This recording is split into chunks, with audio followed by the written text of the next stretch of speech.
Yes, good morning, everyone, and welcome to this Swesif webinar. Swesif, as you know, probably know, is a member forum with focus on investments for sustainable development, and we're aiming to spread and share existing information, drive forward developments in the finance community, and also build understanding in the complexities of the challenges of investing for sustainable development. Our members are both asset managers and asset owners, but also associate members who work within the within sustainable finance more generally. My name's Emma Henningsen and I'm a board member at Swesif. Day to day, I work as an engagement manager at Sustainalytics, and I'm going to be moderating this event today. And I'm really pleased to be moderating this event today on artificial intelligence, AI, climate and finance. I'm also very humbled to be working on this because I'm certainly not an expert. I've encouraged our speakers to really try to use language that even non-experts can understand. And please, during these presentations, if anything, if there are technical words that are you're not following, please feel free to drop a note in the chat to ask for an explanation of those. We've got a fantastic lineup today to talk about AI and how AI can potentially contribute with tools for the finance sector to address the many dimensions of sustainability challenges, and in particular on climate challenges. We're going to kick off with speakers Erik Wilson from AI Sweden and Victor Galaz from Stockholm Resilience Centre, who are going to give us an introduction and also talk a little bit about a report that they recently published. Then we're going to hear from a practitioner. I think we've lost the slides here for a moment. Kim? We're going to talk to a practitioner. We have Salla Franzén who's Chief Data Scientist at SEB Group, talking about how SEB is working with AI. And then to hear also from a researcher, both at the Oxford Sustainable Finance Programme and the Alan Turing Institute. We have Nataliya Tkachenko, who's going to talk about her work and other work in this area. So it's a cracking lineup of speakers. We're going to take if you have any questions, so we're going to take questions and answers at the end once we've had the three main presentations. But please, as your questions arise, please feel free to put them in the chat so that we can see them and speakers start to prepare for them. We really want it to be an open discussion in the question and answer, and we have a generous amount of time for that towards the end. So without further ado, I'd like to pass over to Erik Wilson from AI Sweden and also to Victor Galaz from Stockholm Resilience Centre to kick us off. Over to you, Erik. Thanks. Can you see my screen now? Yes, we can. That's perfect. Thank you. So I was asked by Emma to sort of try to set the stage here, defining AI. Because usually when I meet people and I say AI, they tend to run the other way. So in the top, you have the sort of square box definition, but I like to think about AI as just a simple combination of maths, computing, and data, and then you get this type of self-learning capability or module. So the purpose of this slide is just to sort of tell you, relax, it's not that complicated. So me and Victor, together with two colleagues, were asked by Vinnova, the innovation agency of Sweden, last autumn to take a look at what do you get from combining AI and climate. So we did a report looking at the sort of opportunities and the holistic view of where Sweden is in this topic and what opportunities are there. And compare that to what's happening in the outside world. So before we start, I'm coming from a sort of technical and AI background, you can say. I'm working with Victor here at Stockholm Resilience Centre. He quickly learned me, like, why do we talk about this and why it's so important? And how do you talk about climate and what is it? So why this is so interesting, because to me, it's that we take one of the most interesting type of technologies currently, AI, and combine it with one of the biggest challenges. And why it's a big challenge, we all know about the Paris Agreement and our ambitions to prohibit the warm-up. And then also that we need to stop emission by 2050, and the plan to do this is to halve our emission for each decade. So usually when you think about climate, you think about climate mitigation, it's called, mainly reducing emissions. But it's also a learning for me is that you talk about climate adaptation. For instance, how do you adapt cities to rising sea levels or more extreme weather events? And also climate transformation. How, for instance, do you take an old school business model and convert it to a circular economy, for instance? So this is usually what's sort of within the scope of when you say climate, it's these three categories. So some of the key findings of our report. So I think you'll get the slides afterwards, and there's a QR code and link to the report where you can go into the nitty-gritty of the report. But it's hard to tell you, coming from the finance sector, like what's the opportunities investing in this. So there's a few examples out there, one from PwC and Microsoft and one from Boston Consulting Group, where they try to crudely guesstimate opportunities of placing your bet in this and relate that to how much emission reduction you can do. But just have these in mind that they're out there, but they're very crude estimates, so it could be both a problem or an opportunity, depending how you see it. Another key finding is, so in Sweden, we have some great AI initiatives. For instance, I work at one of them called AI Sweden, where we exist to sort of accelerate Sweden to work with applicable AI. But also we have the Wallenberg AI initiative. And what we see is that they lack sort of a climate profile. So the challenge here is that the AI people with this domain knowledge, they don't talk to the climate people. Simplified. So that we see missed synergies in this sense. And thirdly, there's also a great diversity of applications combining these two domains, AI and climate. But personally, when I'm asked sort of what is it? What is AI and climate? And what is the sort of the key black box solution that will fix the planet? There's no easy answer because it's so diverse. And I sort of set up this matrix as a tool for you, as a personal learning for me, is that when you initially think about it just as in boxes of AI and climate, at least my mind cannot reach sort of a consensus what it is. But if you dissect it into smaller pieces, sector, climate, and AI, then you start seeing opportunities. And you're able to answer, for instance, these opportunities. And don't start with sort of AI for the sake of AI. Start with the sector, for instance, here, finance. What is that sort of climate footprint or opportunities for that, or challenges, and then see if AI can be part of the solutions to tackle this challenge. And to talk about then finance, climate, and AI is my colleague Victor.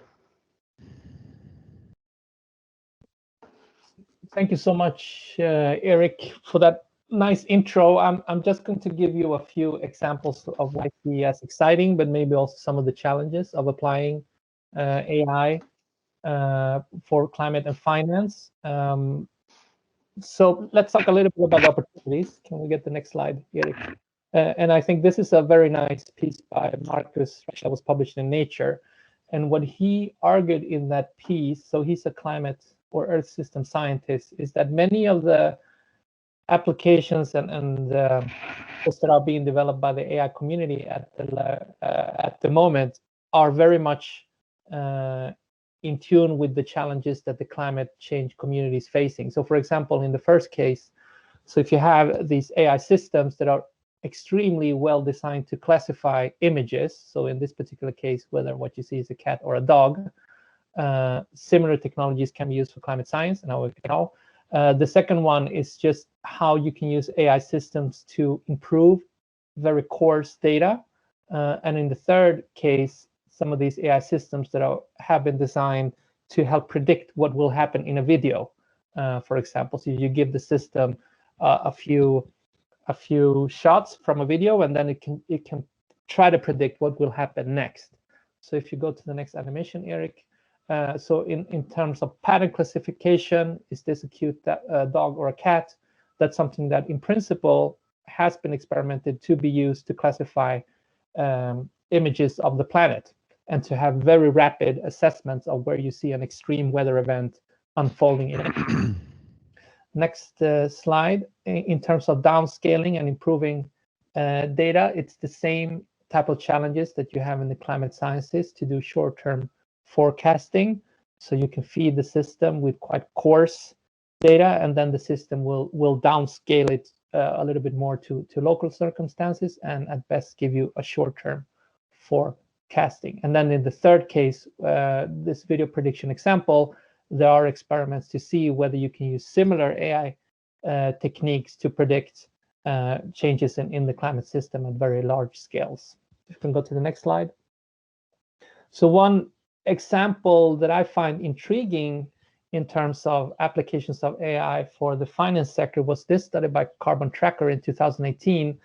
And this was a massive endeavor. I mean, I recommend you to take a look at the report in 2018. So essentially what they did was to train an AI system on global data from energy production, coal power stations from all over the world. So what they did was to teach the system to detect activity of these coal power plants depending on the plume that you see here, vapor plume that comes from the cooling system. And using that assessment and refining it, what they could show was that 40% of China's coal power stations are in fact not economically viable. So they're actually making losses every year because they're not used as often as they would need to be economical, profitable.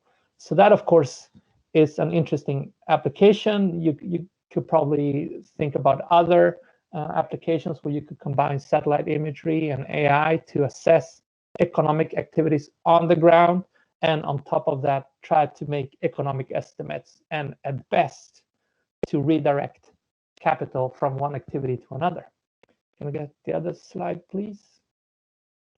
Another interesting example was this study published in 2019 that is related to sea level rise. And one of the challenges with sea level rise is, of course, that you can make projections for 2050, but exactly how sea level rise will hit particular cities or parts of the world depends on the elevation of the landscape.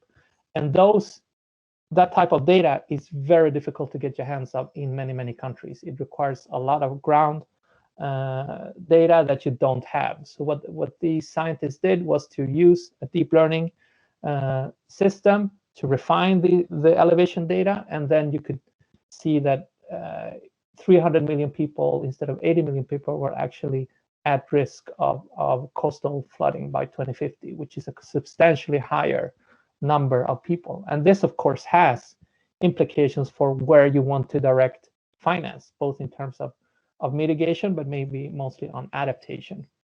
And then the third example, if you go to the next slide, Erik, which is developed by colleagues at the New School in New York, where they try to use AI to augment risk assessments in cities. And the reason why I mentioned this is, first of all, because this types of assessments you need to combine very different sets of data. So it's not only about population and where different communities live in this particular case in New York, but also infrastructure. And that's also possible to get exactly what type of infrastructure is there, how would extreme weather events affect this city and these communities. And of course, the possibility here, as they foresee it, and we hope to move this into the future, is to engage with actors in the insurance sector and show them that essentially that the risks that you're seeing for this particular part of the US and New York are underestimating certain types of risks and could have impacts in this infrastructure that you're and have insurance implications for you. Next slide. will I have another slide? Yeah, so that was it. So essentially, in summary, I think that there is a potential. I just gave you a very quick scanning here of the potential. And as Erik mentioned, there are many ways that you can use AI, so both mitigation, adaptation, and transformation. And to me, the finance sector is in the domain of actually where AI could have more of a transformative impact by redirecting capital in new type of infrastructure, help mitigate and help communities adapt in new ways. Thanks.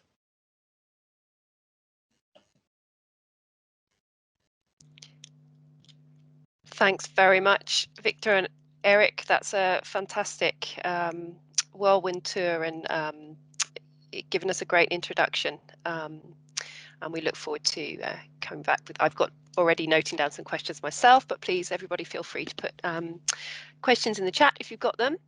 I'd also just like to say that I know that Erik and Victor and their colleagues are interested in continuing this discussion with and being in contact with members of Swesif and other participants on the call afterwards to potentially, for example, set up a roundtable event for a more interactive discussion later on. And after the event, you'll receive, as you always do with a Swesif event, you'll receive an email asking you to give feedback on your experience of the event. But there's also an opportunity there that you can flag that you're interested in continuing the conversation with Victor and Erik. So please, as always, please do. We appreciate if you can answer the few very short questions on the webinar that you'll receive in this email afterwards, but also in particular if you want to give feedback to Victor and Erik there, that would be appreciated.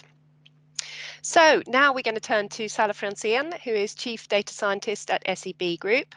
I don't think I need to say anything more than that, Salla. I think that speaks for itself. Please go ahead and let us and share your wisdom and experiences. Thanks. Hi, everyone. My name is Salla Franzén. I'm the Group Chief Data Scientist at SEB. And it's a great pleasure to be here. I really look forward to the Q&A session afterwards. So please do take the opportunity to ask questions or come with insights or protest if I'm saying something that you feel is incorrect or you have other opinions. So as a Group Chief Data Scientist, I'm responsible for the implementation of AI systems and algorithms in the organization. And the way that we've created our organization is that we have an increasing federation. So I think initially, maybe 4.5 years ago, we started with a small group common team, and we started to kind of identify areas in the organization and areas for our clients where we believe that AI could be beneficial.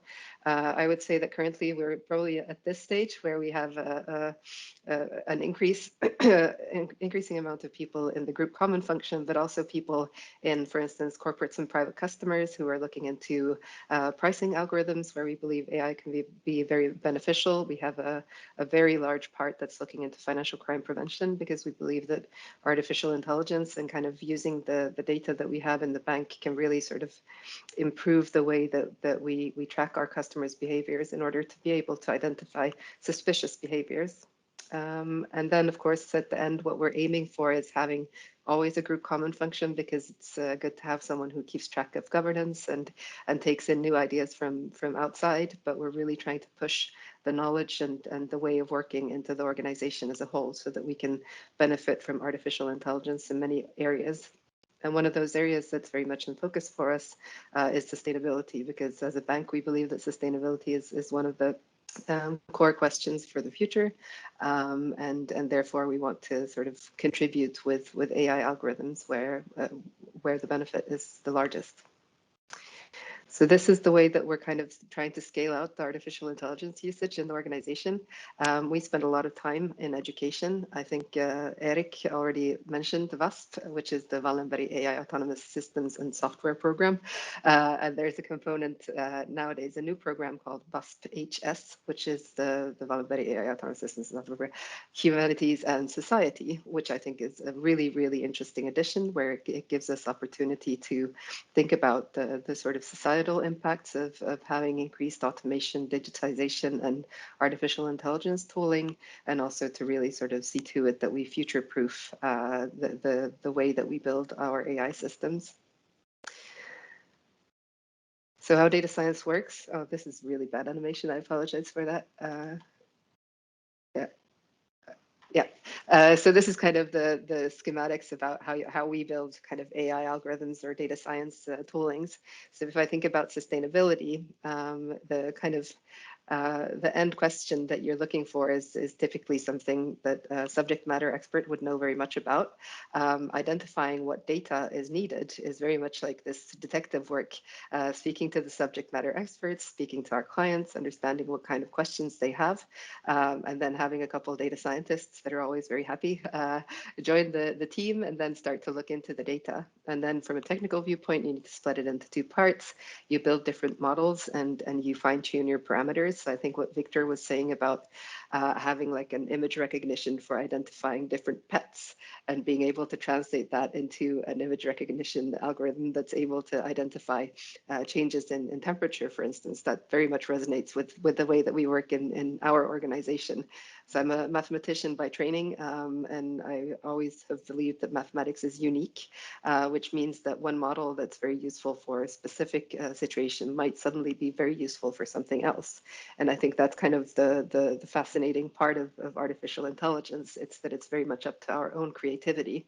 So having the right people in the room and just allowing for like a crazy brainstorming chaotic session can usually really give a lot of interesting results. So these are just some examples of things that we've done over the years at SEB. I think this one is quite fun from a like investment viewpoint.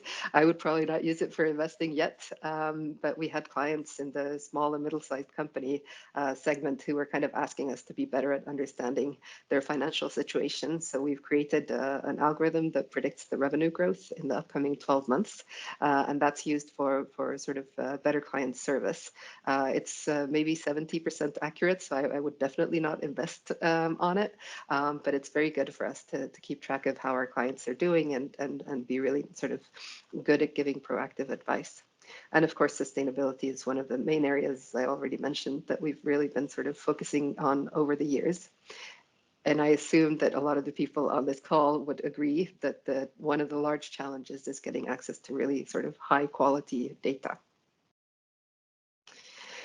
So when it comes to AI and sustainability, I think this is a fascinating area for finance. I know that we all sort of struggle with getting hold of high quality data, of understanding how we can do things.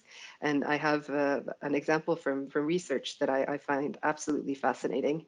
It's from, I think, 2016, so it's been a couple of years, but it's still being used. So the challenge here was that the World Bank wanted to give different kinds of financial support to the countries on the African continent. And if you look at these two charts up here, I'm sorry, they're a bit small, but if you press Control and you scroll upwards on your mouse, then you can enhance the picture so you can see the maps a bit closer. So the countries that are completely white in these two pictures, on the left-hand side, you can see the number of consumption or income surveys that have been done in the countries over the years. White means that none have been done during the last decade, and dark blue means that there's been 4. So the maximum number of surveys that have been done during that decade is 4, and the minimum is 0. And the reason for why there haven't been so many surveys done is that they're quite sort of dangerous countries. So getting the survey people onto the ground and actually speaking to people has been very challenging. So what Neil Jean, who was a master's thesis student, decided to do together with his supervisor and the team was that he decided to use image recognition. So very much connecting with what Victor was talking about. So what they did was that they took the countries where you can see that they actually had quite some number of surveys being done. So they had quite a good sort of feeling on what the financial situation was like in those countries. And then they used different kinds of images. So they did satellite images during the day. They did satellite images during the night.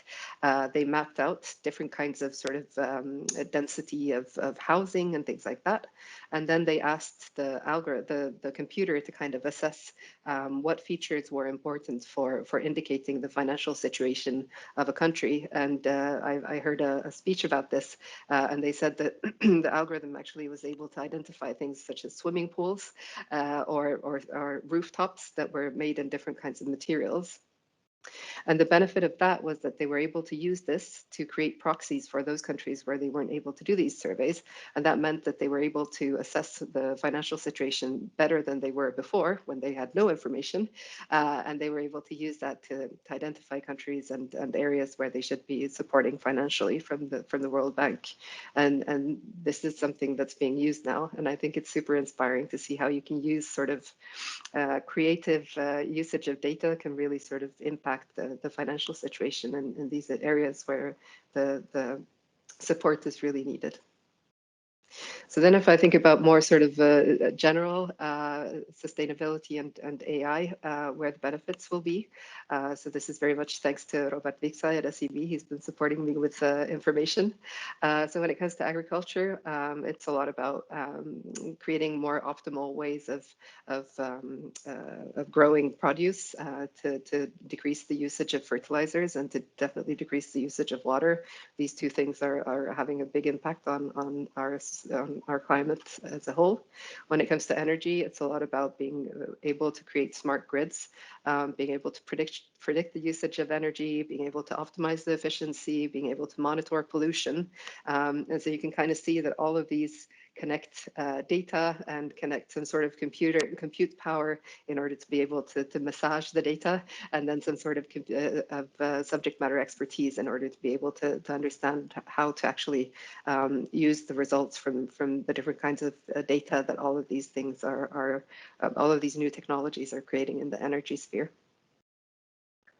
When it comes to transportation, I think it's super cool that we live in Sweden and we have BUSP. I know that the EU also has a lot of research initiatives when it comes to autonomous driving.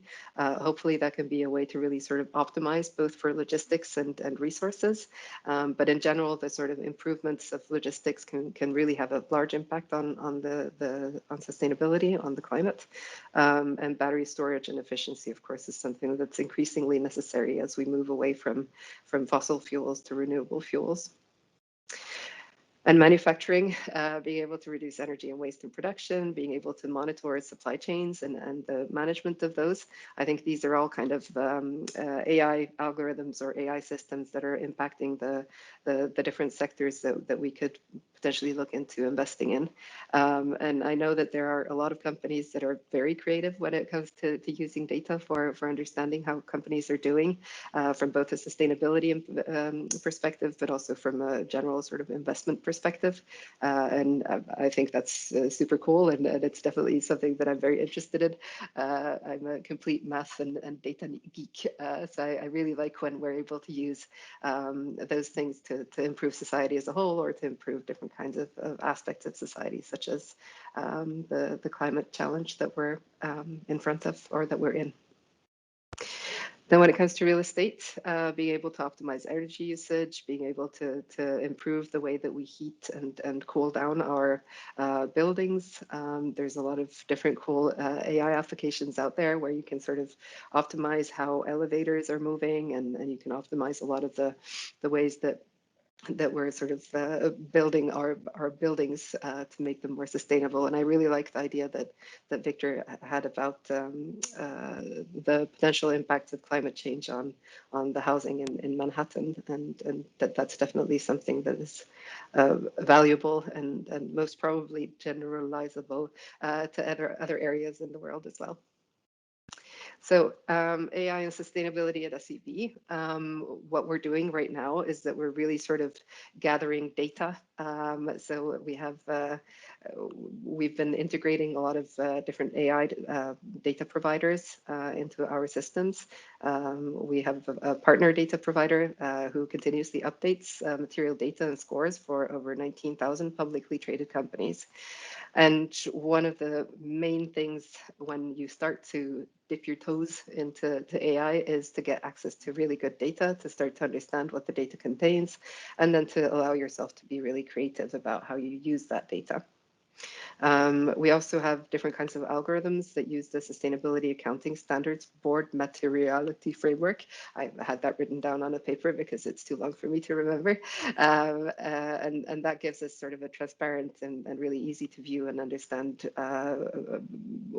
all the different kinds of news and events that are going on. So we're not as reliant on sort of static information as we used to be. We're also able to sort of much more in real time understand what's going on in different companies and different sectors and different countries. So as I've mentioned, there's a lot of different challenges ahead. I think one of the main things that you always kind of start with and never stop with is gathering data. I sometimes think of myself as a data squirrel, where I'm kind of running around and trying to find interesting data that we could use for different purposes, and then connecting my wonderful data scientists with really experienced subject matter experts and having them discuss what it is they're trying to do and what we could sort of find in the data. I think lineage is going to be increasingly important to understand kind of where does this data come from? Are we allowed to use it for this purpose? Is this something that we feel aligns with our ethical values as a company? So AI ethics is something that we're really interested in and studying and have been studying for the last couple of years. So when it comes to AI ethics, I'd like to take the opportunity to recommend VASP-HS. We're fortunate in Sweden to have Virginia Dignam and Frank Dignam in Umeå, and they're two of the leading AI ethics experts in the world. And they're always very open for discussions, and they have some really nice frameworks that you can try out to sort of understand your own values as a company, your clients' values, and how you can create your AI algorithms so that they're continuously being monitored from an ethical perspective as well. Reporting standards, I think, hopefully will be kind of increasing in order to really improve the way that the data is gathered. Looks quite promising with all the new regulations coming in. There's always like a flip side to that one. Responsible AI, of course, being able to see to it that we always have humans in the loop, that we don't go all in AI, but we actually take care that we're doing the right things in the right way. AI energy usage is something that's really becoming a more and more hot topic. We've been looking into natural language processing, which is kind of how you use computers to understand text or speech. And those models use a lot of energy. And there's this story about the song Despacito on YouTube. The amount of energy that's been used for watching Despacito over time is equivalent to, I think, 30,000 cars and the emissions that they create during their whole lifetime. So the energy usage of us becoming increasingly digital is definitely something that we need to prepare for and take into account. Yes. And data transparency, of course, we need to be able to understand where our data comes from and where it's going. So as I mentioned a couple of times, this is my last slide, so then I'll hand over to the next wonderful speaker. When it comes to AI ethics, this is the recommendation from the high-level expert group of the EU.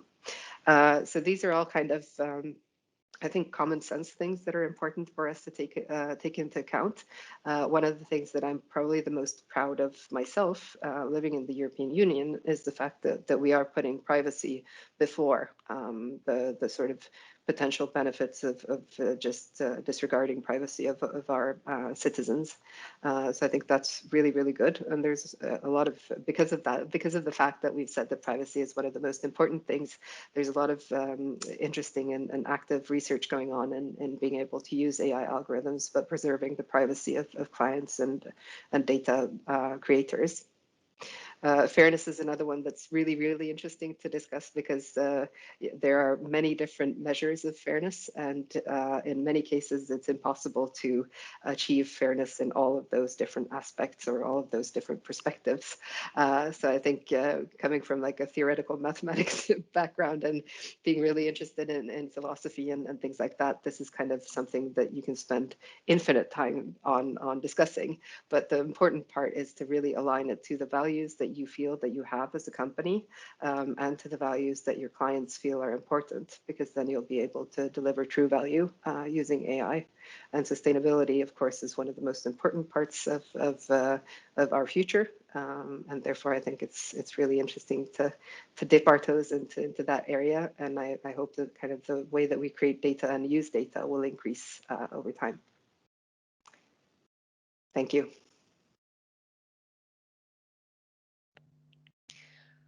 Wow, Salla, thank you very much. That was another fantastic whirlwind, and the thoughts and questions that jump up are numerous. That was really inspiring to hear. Thank you so much. Now we're going to turn to Nataliya Tkachenko, who is, and I have to find your titles, Nataliya. You have such long and extensive titles, but you're both at the Smith School. Sorry, maybe you can. Oh, we can't hear you actually. Yeah. Yes. Would you like to introduce yourself, as you both have I'm just several about titles? to share the presentation, and Brilliant, it's in there. okay, I'm just going to go to present to view, and it should work now. Perfect. Okay, hi. So yes, I'm very happy to be here, and thank you so much for inviting me to give this talk. So I am Nataliya Tkachenko, and I am AI data science lead at the Smith School of Enterprise and Environment, a part of a sustainable finance program. So I am also an associated researcher with the Turing Institute, where is the UK-wide kind of hub for AI for academics and different industry people to get together and develop all kinds of interesting cool stuff together. So this is kind of a meeting place, but also it's the institution which is based in the British Library in central London. And this is where we work together on different types of data products, participate and organize different types of hackathons and data competitions. So today in my talk, I wanted to kind of give a presentation from perspective of AI and sustainable finance, but I also wanted to make also a little bit of a stress on the sustainable finance as a term, because this is a new discipline, which is quickly developing, and AI actually as a tool and method is helping to shape it very quickly. So obviously AI is a buzzword of modern times. It engages with multiple disciplines, but this particular role it has for sustainable finance, I'm going to highlight in my talk a little bit as well. So on to the next slide. So when I'm talking about sustainable finance a little bit, what is it exactly?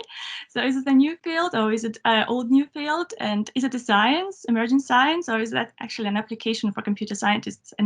Yet another one. So I want just to mention very quickly that it can be associated with, it kind of sits between two main kind of definitions of modern times, the climate AI and finance AI, and it's actually it can be associated with either of them depending on whom you're talking to and depending on the background of the person. But it actually a little bit of both, and neither of them in its pure form. So because I just even posted some of the questions which each of these disciplines looking at, and we can see that it does. AI, green finance, or sustainable finance, it can relate to both fields of computer science, but it has its own set of specific research questions. So, well, although it's kind of shaping very quickly and has its own set of research questions, it still interacts heavily and builds on the methodological kind of basis of the climate AI and finance AI.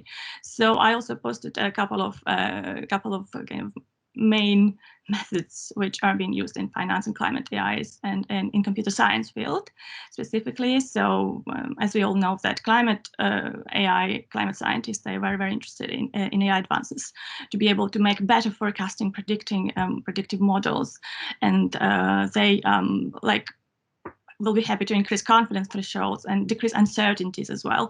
So, and for finance practitioners, it would be interesting to formalize, for example, this field and move it a little bit from kind of more hypothetical area and use data science technique to kind of reduce those opportunistic kind of approaches and increase reproducibility in analytics. So Also, I want to briefly mention these other buzzwords been floating around in the recent days. So these words also like fintech and climate tech. So they are very similar to the finance AI and climate AI as well. However, they are kind of a services, mostly presented as a service platforms, and they are speaking academically, they sit quite outside of the computer science. They are predominantly objects of research for for emerging fields in information communication, and this new also subset discipline called digital platformization, and they've been studied in that particular subset of academic discipline. However, they're very, very closely related as well with finance AI because they exchange in methods, but as academically they sit slightly aside. So, and a similar case is also with climate tech. So we can hear a lot about climate tech, and especially in data context. So there's all kinds of interesting kind of nudging tools, behavioral nudging tools, which help to help people develop more kind of environmentally friendly behaviors and environmentally conscious behaviors, and also very similar to fintech. It's also empowered by internet and platformization of the climate associated services. So it does has a main target of the customers as a service to develop kind of and provoke more environmentally ethical lifestyles. So if we're going back again to sustainable finance and trying to understand what actually the aims of this discipline, of subdiscipline, is actually evolves around 3 Ps, so profit, planet, and people. So how can we help finance practitioners to develop tools which will help them to solve multiple challenges at once, not necessarily make the financial profit, but also benefit people and benefit planet, environment at the same time. So for sustainable finance, there is obviously very strong sustainability challenges exist there, but also AI helps it to identify what are the possible solutions out there. So sustainable finance also thinks long-term, and long-term also both in terms of positive impact and financial gain. So we're moving a bit aside from the immediate financial benefits towards more long-term, more sustainable ones. So obviously, a very, very strong role in sustainable finance played by the emergence of the tools which allow more thorough screening, monitoring, and reporting of all kinds of industrial activities. In this context, we also should be able to take into account all the complexity of the system, because we are working on the planetary scale, but we have to also take into consideration all the granularity of the activities which take place on the ground. So obviously, what are the challenges?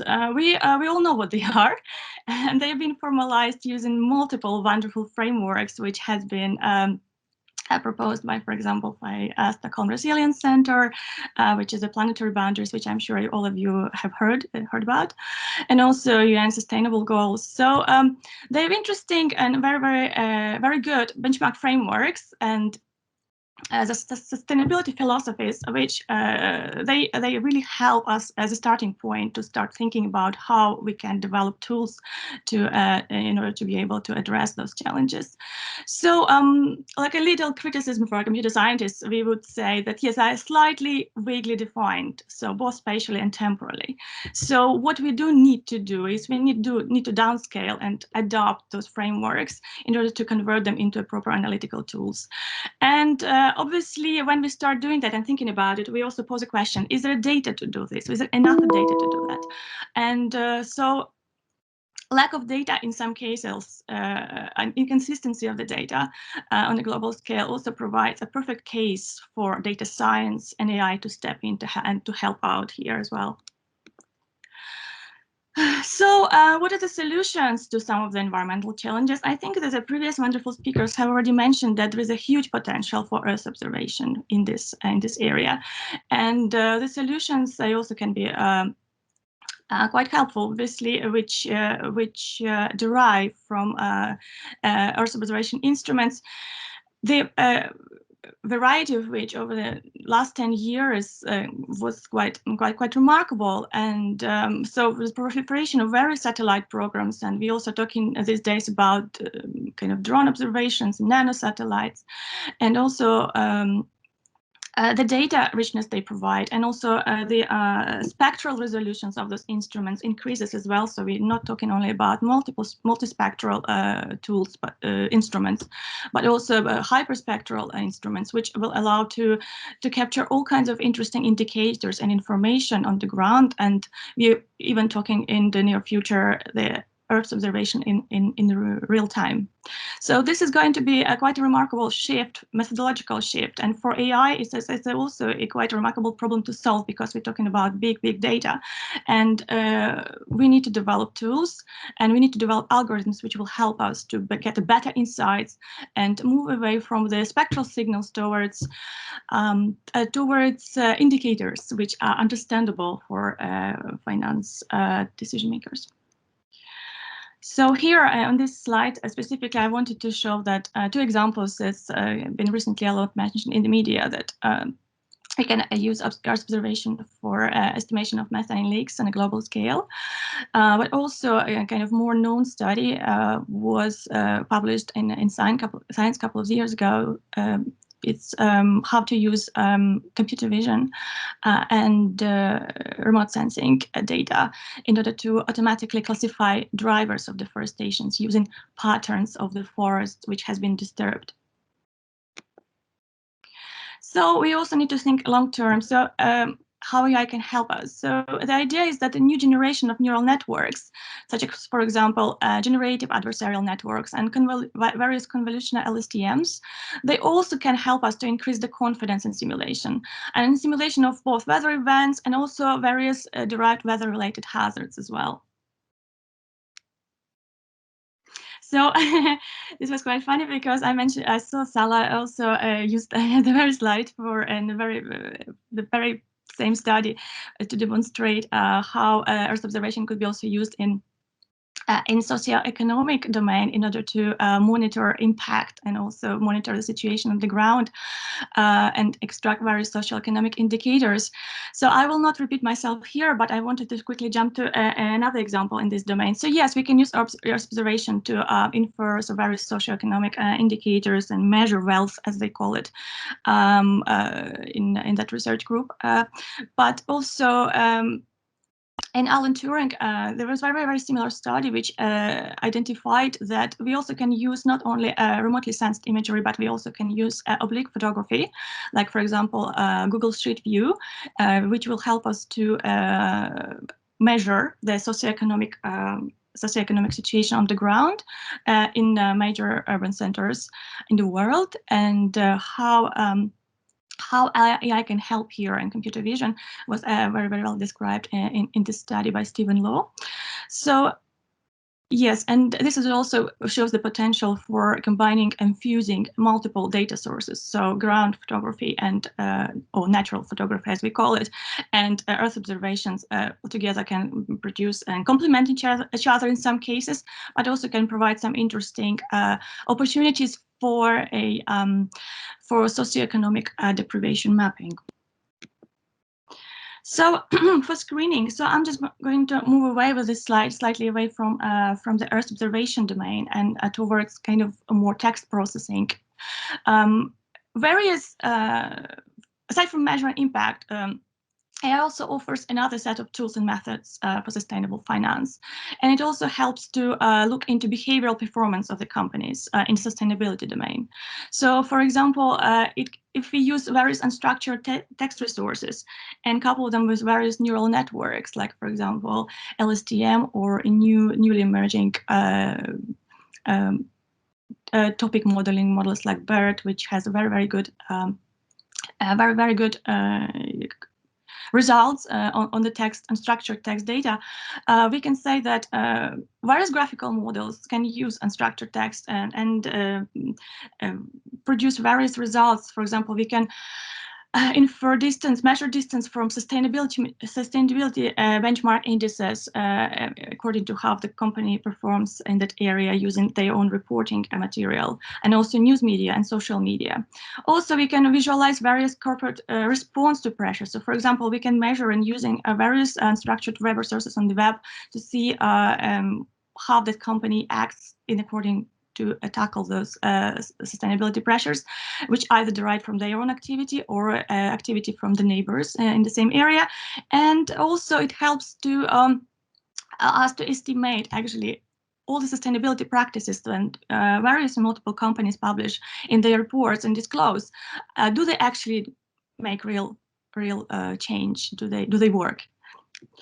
So from screening back to monitoring again. So I already mentioned that Earth observation has a very great potential for measuring environmental impact. However, we also need to know and associate that impact with activity of particular industries, and not necessarily industries. We're talking about the regional level, country level, or sub-region even level. We're talking about very granular asset level. So, for example, in my group, we are developing an algorithm which help us to use advances in convolutional networks and long and short-term memory networks, and couple them with observation data to see how we can associate and attribute particular deforestation pattern with particular individual assets. And it also opens us opportunities to develop new methods to monitor land use change on a very granular level. And this type of information opens us opportunities for various attribution and litigation evidence. So to reporting, so we're all talking about ESG here, and so the role natural language processing plays in ESG compilation and diversification, because quite a few of them there now. New models, they allow better information extraction and modeling from the text data. So this field, which has been actively growing over the last couple of years, and we're all talking about those transformer models, and one of them is well-known BERT. So BERT is also very quickly specializes itself in various disciplines. So now we even have a model which is called BERT ESG, which help us, as we say, go beyond ESG reporting towards ESG marketing, from more passive reporting towards more active marketing and sustainability communications. So this is kind of creates a new even branch in information and communication science. And finally, I just wanted to mention about how AI helps to resolve various and address various problems related to systems complexity. So we're obviously working on a global scale as well, and we are dealing with multiple interacting industrial sectors. So neural nets in computer science, they are also evolving, and I think the idea is also not only to understand how neural nets can be used, but also take into considerations also rapid evolution of this computer science field as well. So we are talking here about graphical neural networks, and which allow us to go beyond even object detection and tracking. So they will enable us to model, and already do enable us to model entire systems, subsystems, and relations even between systems. So they're extremely how to say, can divide it in subsections. So the very same model can be used for multiple purposes. So we can predict nodes, for example, we can predict edges. So we can predict whether their company is likely to have an asset in that particular area, and what is the possibility and probability of that particular asset belong to that parent company or being merged or accepted by another parent company. But also we can, likewise, we can also measure the entire systems, for example, entire value chains, and the dynamics in those systems as well. And they will help us better understand the entire big picture on the global scale as well. So just to conclude here, so I wanted to say that, yes, sustainable finance, this is a very exciting new area, and academically even speaking. So, and it's growing very fast into a distinct science with its own methods and methods of research, which being adopted increasingly from computer sciences. But they do stem from computer science, but they've been rapidly adapted to its own needs. And so the main requirement of the field is highly granular spatial temporal information on the global scale. And this is the main kind of motivation for computer scientists to see how we can use everything which we have at the moment to be able to produce this type of information. And as I mentioned already before, AI and machine learning, they do play a prominent role in advancing this field and in shaping it, because as a distinct discipline, it will help to answer all kinds of questions and produce novel types of data sources.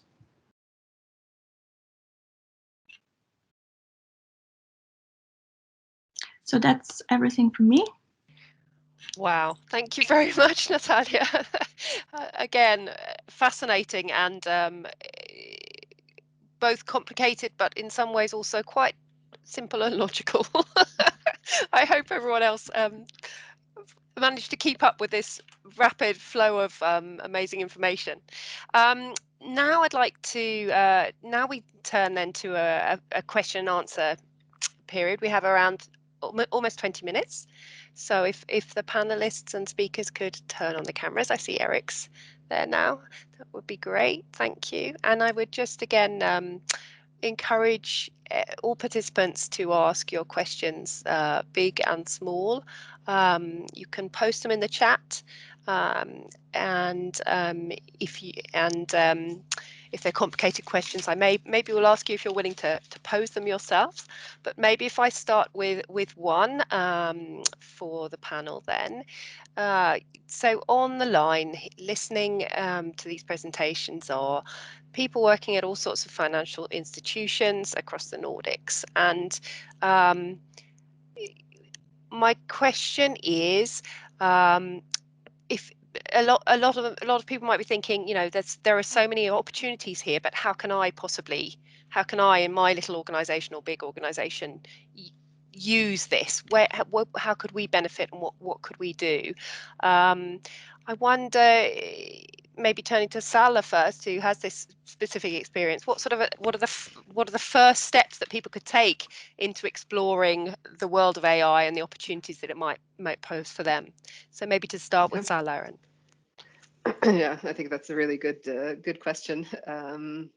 So I think I would say start with some data that you know, that you've been working with for some while, so you kind of know what it could contain, and then think about whether there's other data sets that you could be joining. I mean, the typical thing that you could do is, like, I don't know, cluster the companies that you have based on the data that you have. And then if you find oddities or unexpected things, then you have a discussion whether it's because the data that you're looking at is kind of blind for some aspects, or whether it's, and in that case, you can add some more data sources, or whether it's actually something that you could be learning from. I think for us, we did this little mortgage churn investigation a couple of years ago. It's not related to sustainability, but we found sort of an unexpected segment of our clients that were reacting unexpectedly to the mortgage pricing that we had. And I think that's one of the most fun things when you're working with AI. It's that the data tells a part of the truth, but it could be like a random part of the truth, or it could be something that actually adds a lot of value. So I would say start small and try something out. If you don't have the skills, then there's a lot of really cool platforms and educations that you can take online that are free or very cheap, and that can help you take your first steps. Yeah. Fantastic. I see Erik, you've got your... Yeah, question and comment there, Salla. So that was if I may, a rather technical answer, but so do you have management with you on this, and like how is SEB set on this sort of working with this, and sort of what is your KPI reporting back that this is the right track? Yeah. You know what I mean? So yeah, absolutely. I think in the beginning it was kind of a guerrilla movement, not gorilla, where we were kind of finding fun people that had loads of interesting data and wanted to join us and explain what the data contained. But the way we do it today is that we look at the business plan that we have, and from there we start to discuss, like, what kind of data do we need. So if I take an example, like advisory for our energy clients, what kind of data do we need in order to be able to give them good advice? And then that's like the first step. And then the second step is, okay, so if we're able to get access to this data, what kind of questions would we like to be able to answer for our clients? So it's a little bit the same with sustainability. It's like, okay, so which parameters or which sustainability aspects do we believe are the most important right now? And what kind of data would we need in order to be able to look into that? So I know there's a question about scope 3 data. There, it's very much up to your imagination what kind of data you would need in order to feel comfortable with looking at carbon emissions.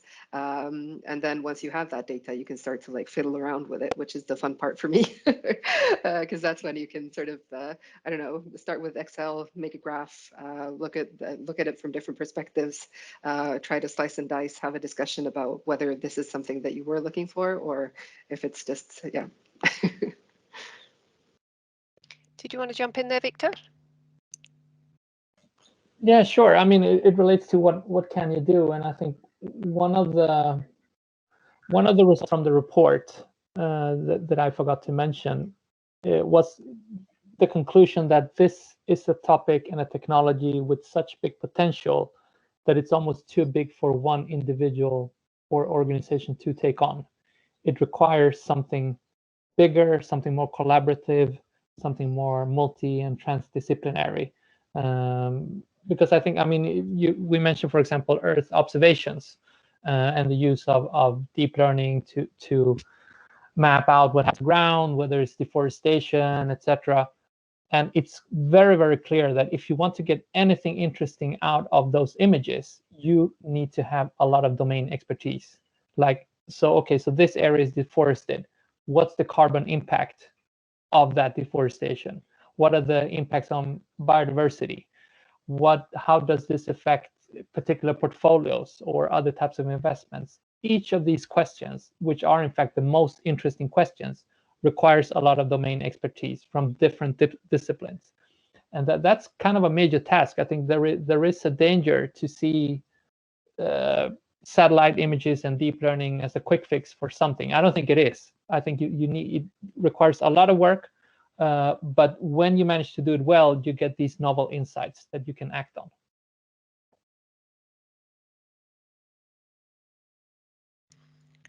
Salla, did you want to follow up on that point? Yes, a little bit. Yeah, because I completely agree. I think the most important thing is the collaborative aspect. I don't think that the AI scientists should be driving this, and I don't. They should more be sort of in a very collaborative environment.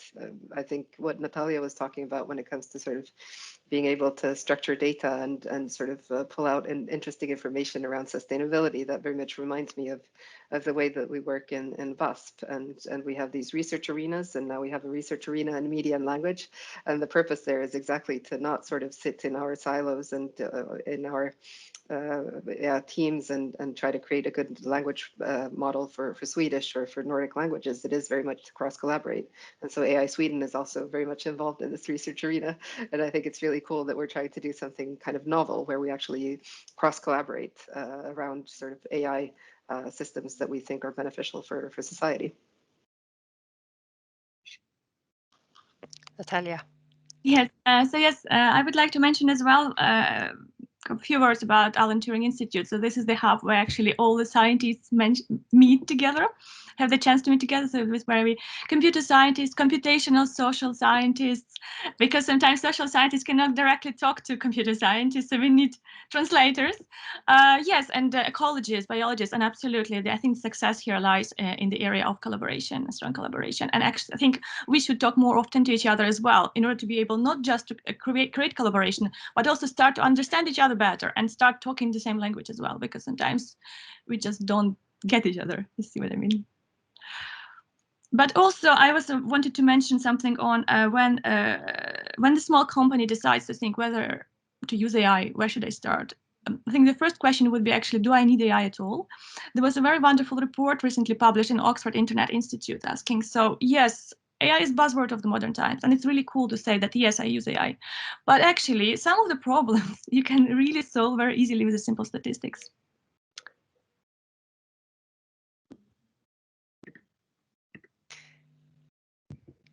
That's great to hear as well, to put things in perspective as well, that sometimes there are times when it maybe, doesn't make sense to use AI. Victor, did you want to follow up on that question? Will you have your hand up, or you can? Sorry, I'm going to take it down. Sorry. No worries. I'm going to try and ask a question, which I'm going to try and formulate sensibly, and following on from these points that you made. So, system complexities, you can use AI to help you with Earth observations, historical or in real time.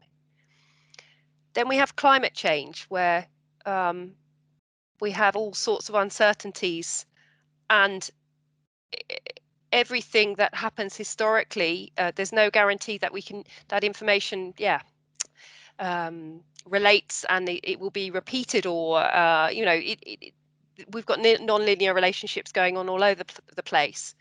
What does that mean for the limitations or the opportunities of AI? Can AI handle that?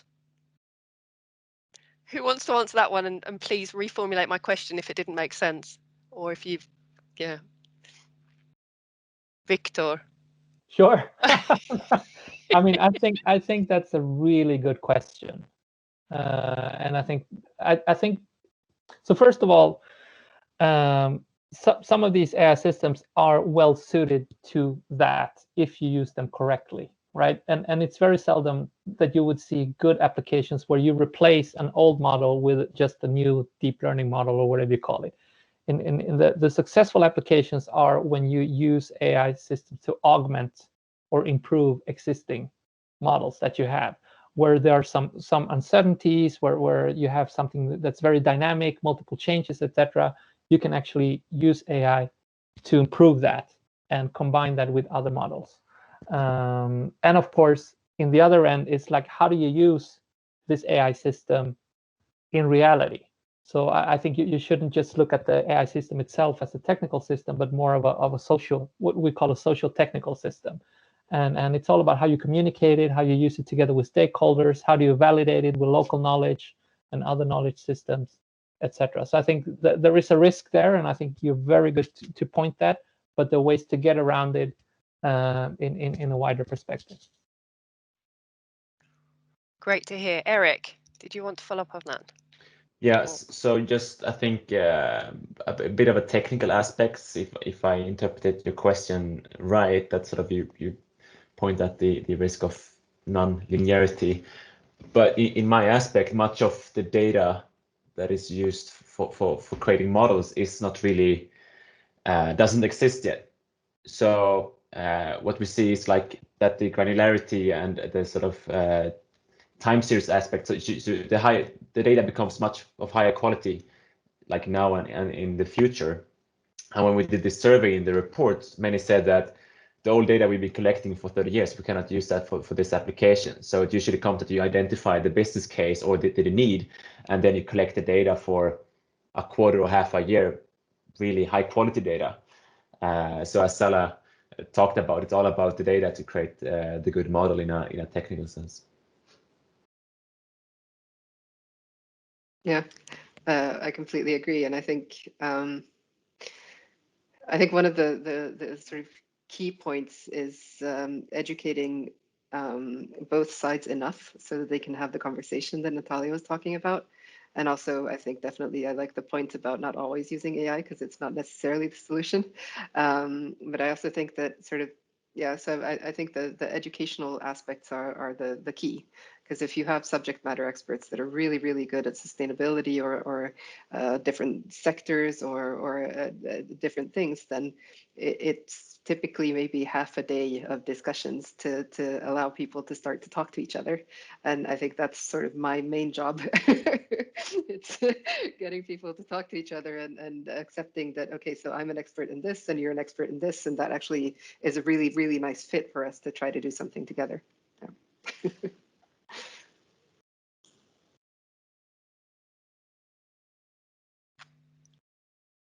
Thanks very much. I have a question for Nataliya. So the Turing Institute has some hype around it from the outside perspective. But so have you nailed this collaboration model since that's sort of the purpose of this institute? Like, would you say that it's a work in progress, or you think you're on the right spot in terms of getting people to, or different domain experts to understand each other? Any thoughts on that?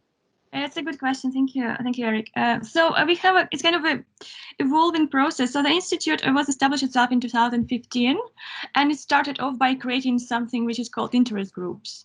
So and those interest groups they kind of brainstormed ones. So we organized these sessions of brainstorming activities, and we decide so we would like to have this kind of interest group, and everything evolves around this interest group, and then some of them actually disappear gradually, but actually majority of them manage to survive, and they'll just keep emerging, and they kind of keep branching into different subsets. I'm just talking an example of our finance and economics group, which consists of behavioral economics, sustainable finance, and more kind of stricter finance.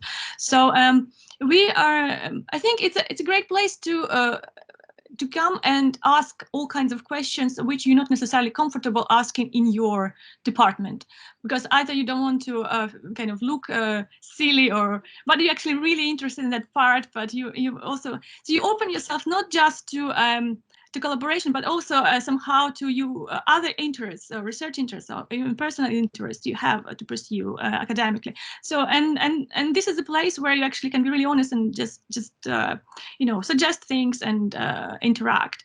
So I think the model itself actually takes care of itself. It just works this way. There's no like a kind of higher level coordination for this. It's just kind of you step into that place and you know that you won't be judged for silly questions, and you just can talk to each other the way you like.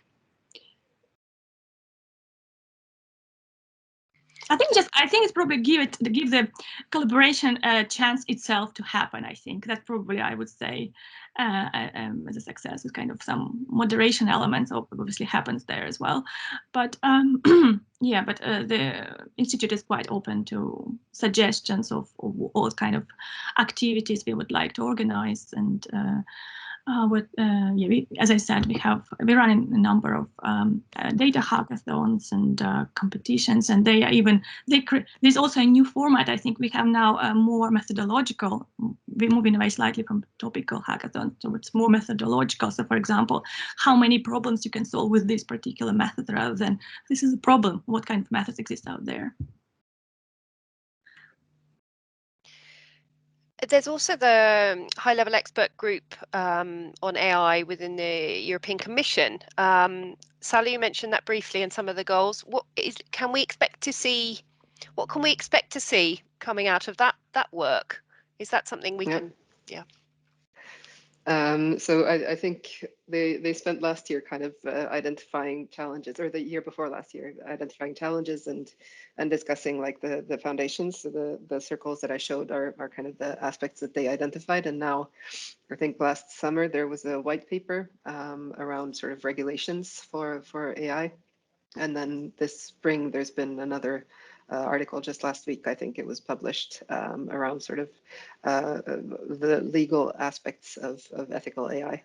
So I think there's a lot of buzz about that in the AI community right now. Some people are very upset, some people are really happy. It's like usual, like GDPR. I'm aware we're running out of time very fast. Victor, would you like to say something following up there? Quickly. Very brief. I mean, there is actually, I think from last week, a new proposed EU regulation of AI systems and high risk AI systems. Yep. That is worth looking into. I just browsed it, but I think it is very clear to me that it is a step forward in regulating risky AI systems. But on the other hand, systems are very, very weak. That would be my assessment. And that's been an issue all the time in research about ethics of AI systems or responsible AI. So to me, that's a systemic issue in this community. But I'd be happy to discuss that in another occasion. And I think we've really only really touched the surface, and there are many more questions, but we are unfortunately out of time. So firstly, I just wanted to remind participants that please fill in the questionnaire that you'll receive by email at the end with your feedback on specifically on this webinar, but also if you are interested in carrying on this conversation, please put that in your answer to the questionnaire online. Then I believe that the only thing left I have to do is to say a very warm thanks to Erik and to Victor and to Salla and to Nataliya. It's been fascinating to understand all the exciting work that you're doing. It really is very exciting. I'm personally very pleased to hear how collaborative this work is and how creative this work is, and it makes me feel very positive that AI can be used for very beneficially for society and the finance sector and the earth on which we are inhabiting. So thank you very much, and thanks to everybody who participated and listened in, and speak to you again soon. Bye-bye.